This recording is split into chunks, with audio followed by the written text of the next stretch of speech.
The Synthesizer's Ascent.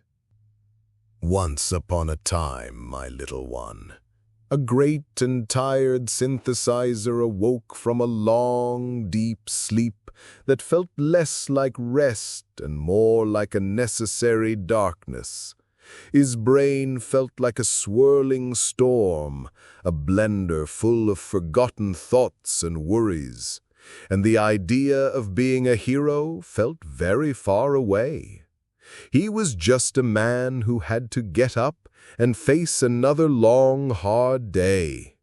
His quest was a simple and heavy one: to keep his promises, to provide for his family, and to simply keep going even when his own heart told him there was no energy left.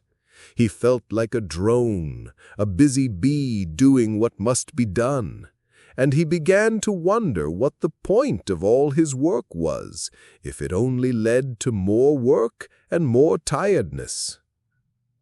He knew he couldn't find the answer alone, so he called upon his guide, the Mind Sage. Together they journeyed deep into the synthesizer's own mind, looking at the great, sad puzzle of his life.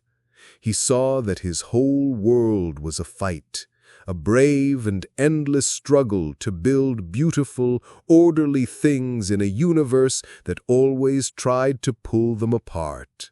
He wasn't just tired. He was a lonely star burning brightly against the great cold darkness, using up all his light to keep his kingdom warm. He realized the point wasn't to win against the darkness, but to shine as brightly as he could for as long as he could. And in this deep thought, he felt a strange sense of peace. But it did not show him the way out of his prison of endless work. And so he kept searching. He pushed through his long day, his mind still swirling, his body heavy. He thought about his prison with its high walls of debt and its heavy chains of responsibility. For years he had tried to break the chains, link by working harder and harder, but the chains only seemed to get heavier. He felt lost. But then, in the quiet of the late afternoon, after all the thinking and all the struggling, a tiny, simple thought appeared in his mind, like a single shining star in a cloudy sky. What if he didn't have to break every link?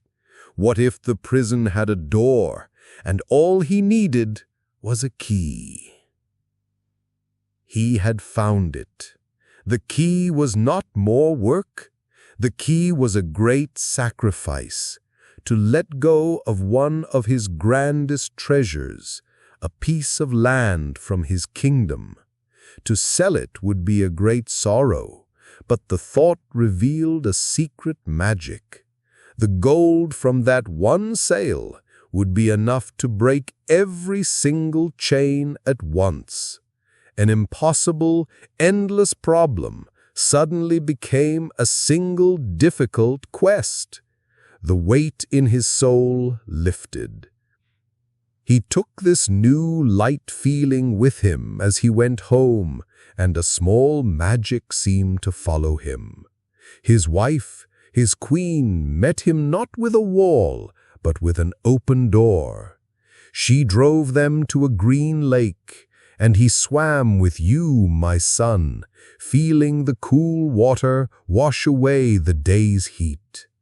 They talked of the chains, not as his burden alone, but as a shared puzzle to be solved. And as he lay in bed that night, the image of a warm blue sea filled his mind, a picture of the freedom that was now, for the first time in a long time, truly possible. He was no longer a lost drone. He was the synthesizer, a star who had found his purpose, and a hero who now held the key to his own castle.